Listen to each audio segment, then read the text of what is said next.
Hey guys, Crypto Mike here with the mic check 1212. Is this thing on? Please hit the thumbs ups, the subscribe button, and the notification bell if you enjoy my content and my live streams. Now, you guys, HODOR predicted the Ripple IPO back in September of 2019.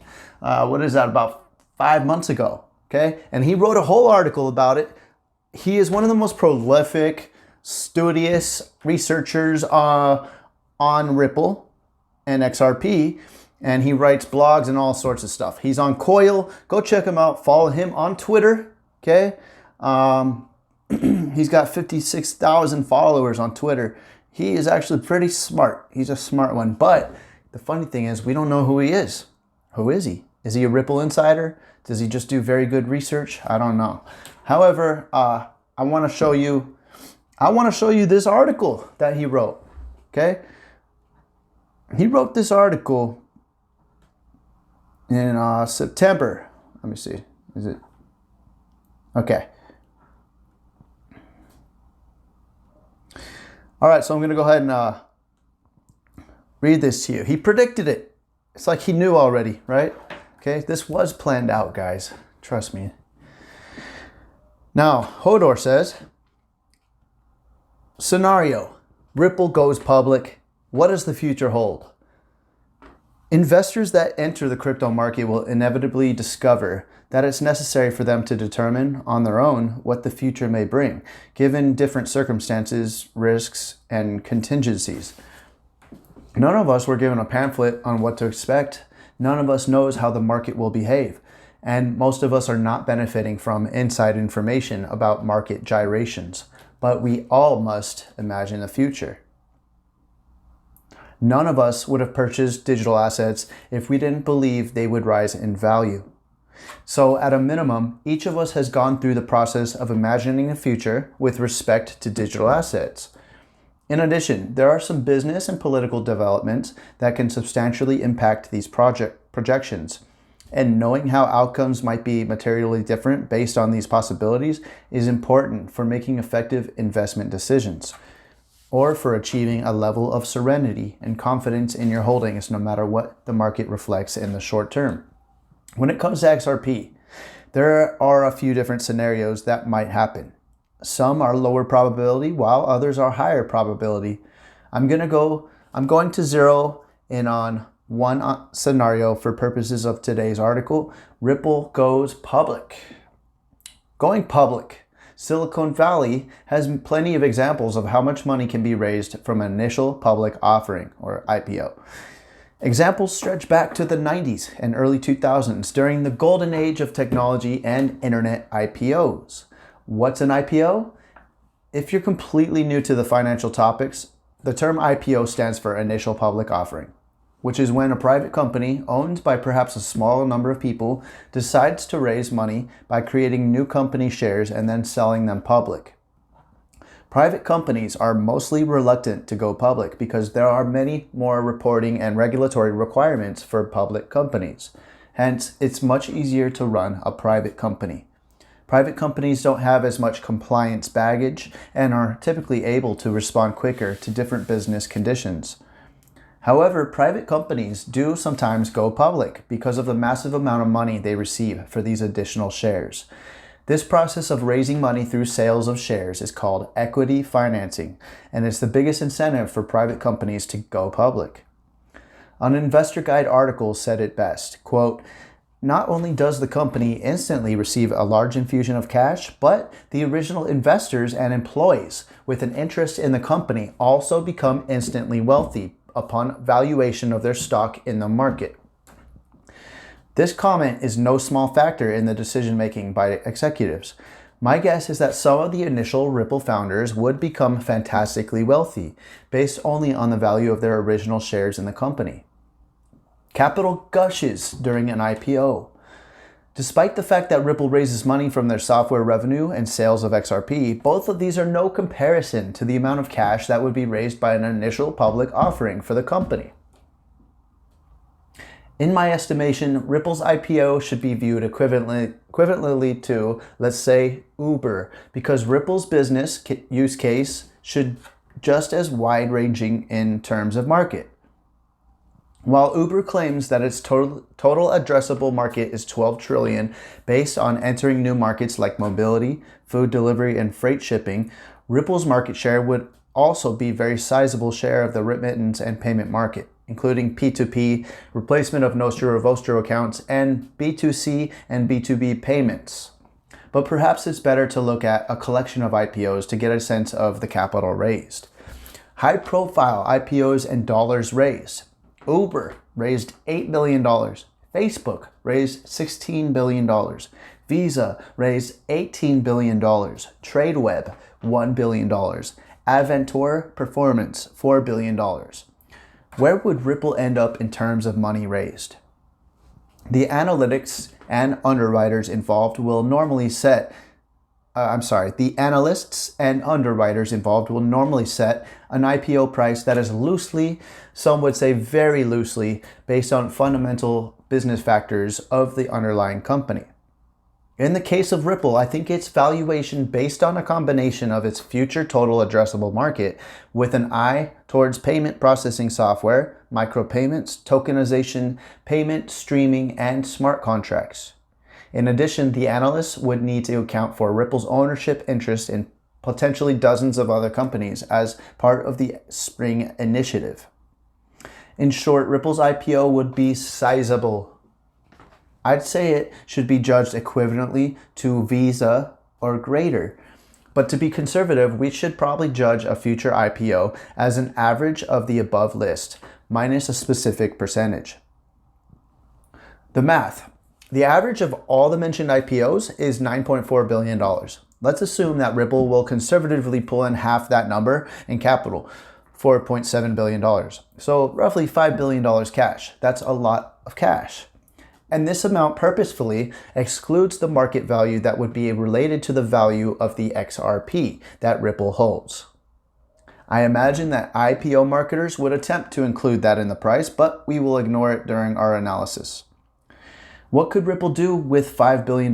Well, for one thing, a massive influx of capital will sometimes create unanticipated outcomes. Unexpected wealth could prompt some executives to retire or scale back their work. Interesting. Unexpected wealth could prompt some executives to retire or scale back their work. Maybe like David Short's? Usually, however, this influx of capital from an IPO is used by the company to expand and achieve far greater levels of growth than they otherwise would. Thus far, Ripple has been able to access capital from its consulting revenue, software sales, and licensing, and its sales from XRP from its treasury. But these sources don't compare to what an IPO could provide. Here's an interesting comparison. All Ripple sales of XRP ever, $1.1 billion. Possible IPO cash influx, $5 billion. As you can see, an IPO would dwarf what Ripple is able to do on its own through sales of XRP. Not only that, but the fact that Ripple is able to sell XRP might actually increase its IPO price. The world of high finance can yield some surprising possibilities. An IPO future. So what would a post-IPO future look like for Ripple and for XRP holders? Well, for starters, life would be more annoying for Ripple. And you guys, I've said it before, I'll say it again, but Crypto Ari, she gave us a great video on this, and she said many of the same things. Very smart analysis of what the IPO might be like for Ripple. Okay, so go watch the video that she put out on it. Quarterly, okay, so for starters, life would be more annoying for Ripple. The money and cash from an IPO has strings attached, and mainly they take the form of enhanced reporting requirements for the company. Quarterly reports must be prepared. Official audits must be conducted. Financial statements must be reviewed and published. And a post-IPO company is almost always held to a more strenuous measure of accountability by its shareholders than a private company. They will be under the microscope. Okay, guys? So there will be a cost and many annoyances to the executive team at Ripple. What about XRP, the golden question, right? What about XRP? A public company would be faced with the same dilemmas that private Ripple is. However, one key difference is the level of financing and credit. A post-IPO company normally has access to a wider array of credit than a private company and may have more options to raise cash than merely to increase sales of either services or Ripple, XRP. So I think XRP programmatic sales would either decline or cease entirely.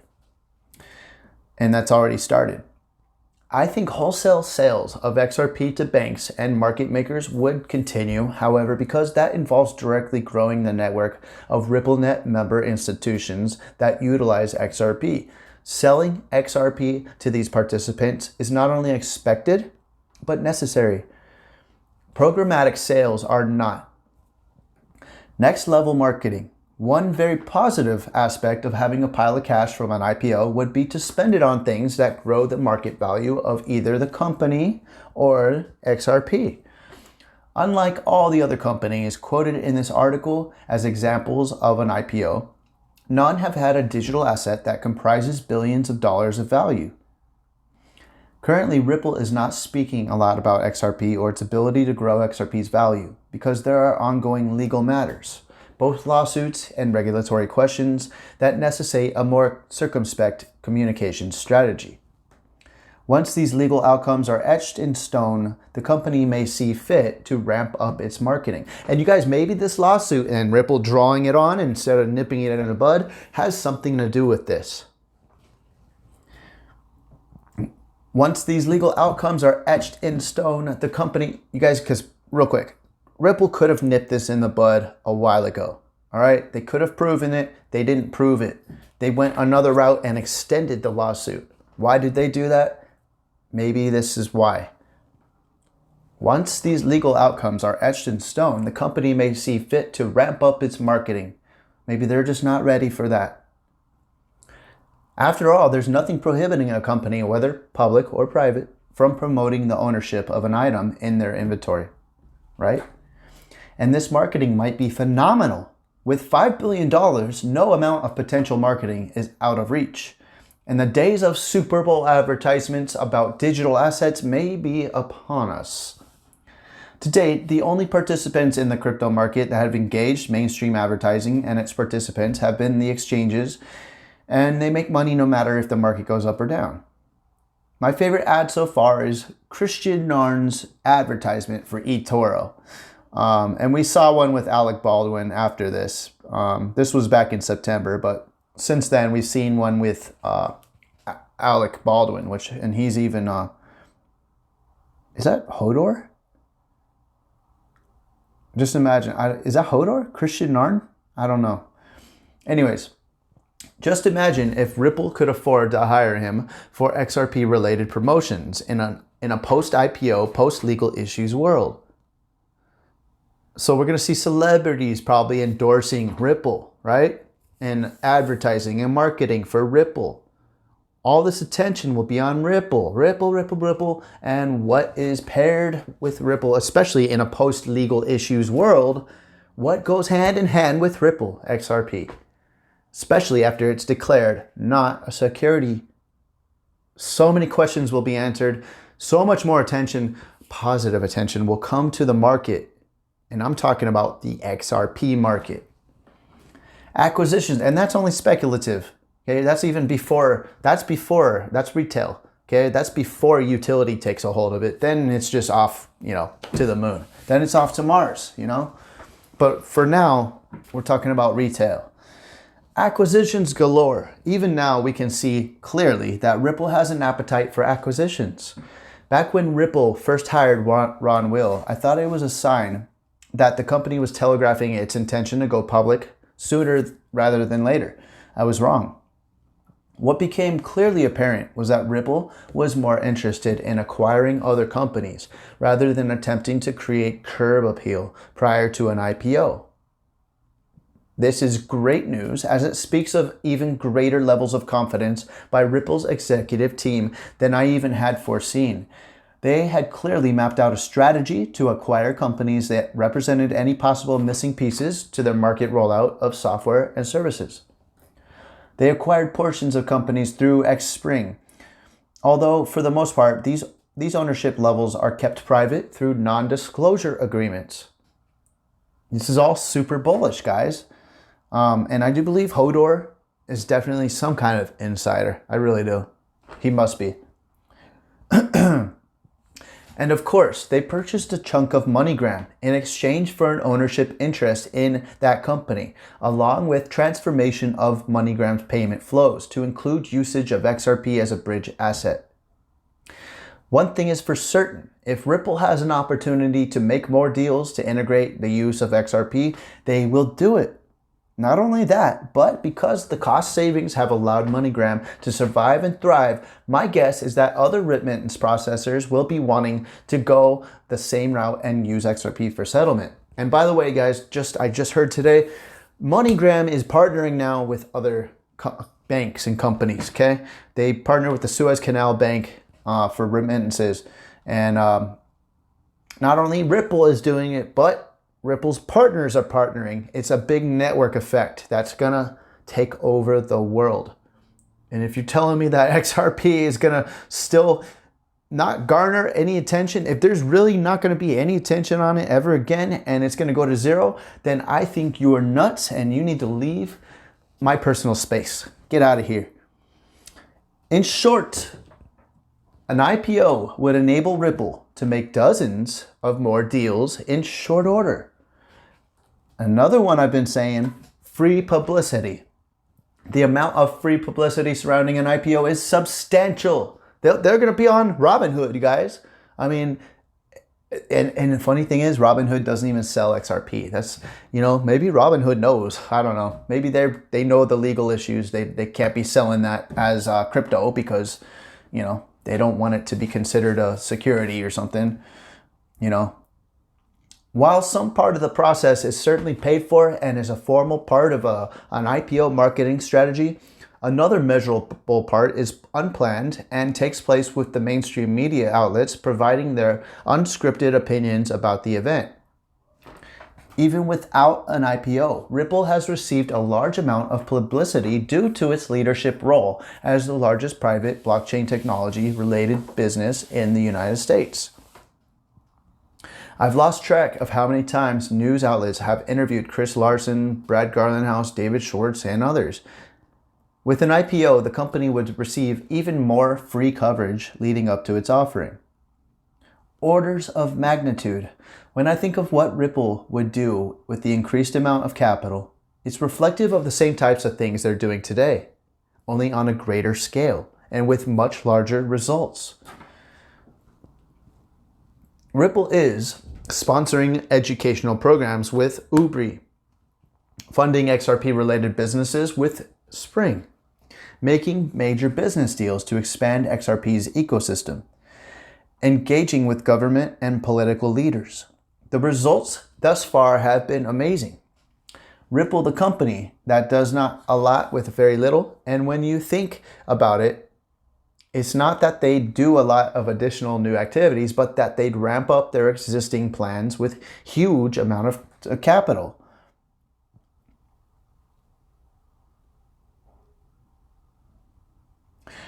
What factors dissuade or prevent an IPO? One of the goals of an IPO is to achieve the highest possible company valuation prior to the offering. If Ripple waits until any pending lawsuits have been settled, it may enhance their ability to achieve a higher than average IPO share price. Interesting. In addition, an IPO would necessarily distract Ripple's executive and board staff during times of industry turmoil or change. A private company is able to devote all of its resources to problem solving and business tasks. A public company has to manage its image, prepare financial statements, and interface with thousands of public stockholders.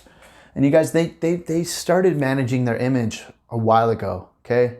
A couple of years ago. I mean, they have a really nice image. Their website is great. Best cryptocurrency website there is. Best crypto company there is. Most sparkling clean image.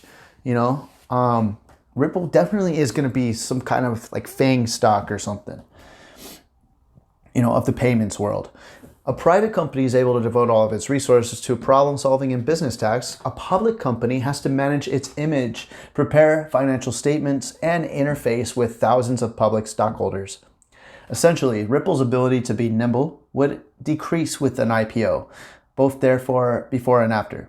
From an XRP owner's perspective, most of us, especially readers of this blog, own some amount of XRP. From our perspective, a Ripple IPO is good news. It allows the company to continue the incredible work they're already doing. And it eases the pressure off the programmatic sales if they need additional levels of capital. It provides the company with more options for using credit if it needs to. And the results they've already achieved could be considerably enhanced by an immediate infusion of billions of dollars. While reporting requirements are annoying for the company, my guess is that they're probably willing to pay that price if it means accelerating adoption of their payment processing software and its preferred digital asset. Credits. Thank you to Austin Distel for the cover photo. Thanks for Kuzinem for the Imgur cat image. In the next section, I reveal the next scenario I'll analyze as part of this series. Okay, so that's the end of the article. The key word. Okay, key takeaway pretty much is that from our perspective, a Ripple IPO is good news. It allows the company to continue their incredible work they're already doing, and it eases the pressure off of programmatic sales, okay, if they need additional levels of capital. It provides the company with more options for using credit if it needs to. All right, so, you know, like I've said before, this is a good thing for XRP. Don't worry about the FUD. Now, Bob Way was on CKJ's chat about 10 months ago, and he told us ahead of time as well, just like HODOR did, told us ahead of time, don't worry, you know, ignore the FUD, because there will be FUD. There will be FUD around an IPO, and you need to ignore it, okay? And so I do think the price is going to go up from here, in my opinion. All right, guys, so I just want to let you guys know, don't worry, okay? HODL strong, all right?